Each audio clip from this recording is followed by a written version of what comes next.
Assalamualaikum warahmatullahi wabarakatuh. Selamat pagi anak-anak. Saya Bapak Arijatmiko, guru kelas 4A, akan menyampaikan materi IPS tema 9, sumber daya alam.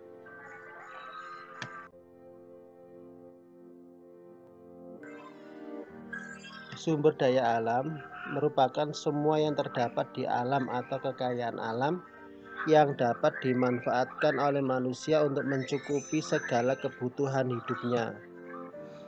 Sumber daya alam berdasarkan sifatnya. Sumber daya alam yang dapat diperbarui, yakni apabila dimanfaatkan akan habis, dapat dilestarikan kembali atau dapat diolah kembali atau direproduksi dan memiliki daya regenerasi atau pulih kembali, seperti contohnya air, tanah, tumbuhan, dan hewan. Yang kedua, sumber daya alam tidak dapat diperbarui.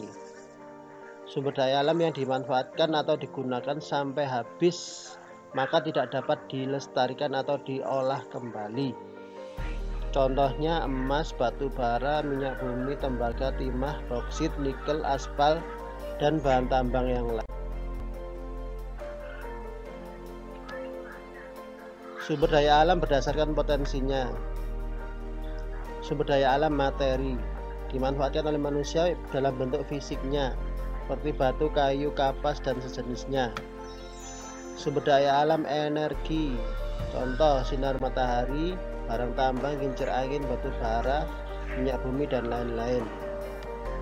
Sumber daya alam ruang, sumber daya alam yang berupa ruang atau tempat hidup, contohnya hamparan tanah, daratan, dan ruang angkasa.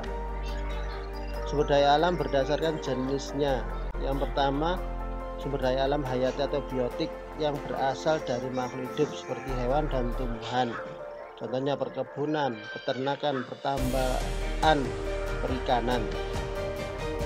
Sumber daya alam non hayati abiotik yang bukan berasal dari makhluk atau benda mati seperti tanah dan barang tambang. Sumber daya alam berdasarkan nilai kegunaan dan ekonominya. Sumber daya alam ekonomis tinggi, mendapatkannya membutuhkan biaya besar, misalnya mineral logam, emas, perak, dan intan. Sumber daya alam ekonomis rendah, mendapatkannya cukup murah dan tersedia jumlah cukup yang banyak seperti pasir, batu, gamping. Sumber daya alam non ekonomis, dalam mendapatkannya tidak perlu mengeluarkan biaya tanpa pengorbanan serta jumlah yang tidak terbatas. Contohnya udara, sinar matahari, dan angin.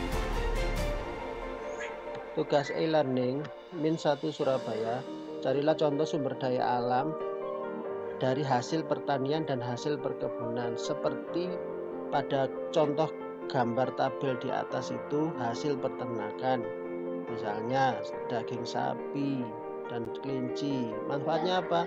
Untuk protein hewani, daging ayam dan telur ayam. Manfaatnya apa? Sumber protein. Jadi nanti kalau mencari hasil pertanian, jadi tulis padi, manfaatnya apa? Sumber karbohidrat, dan cari contoh yang lain. Lalu upload di YouTube, copy link, kirim di e-learning. Sekian, terima kasih. Assalamualaikum warahmatullahi wabarakatuh.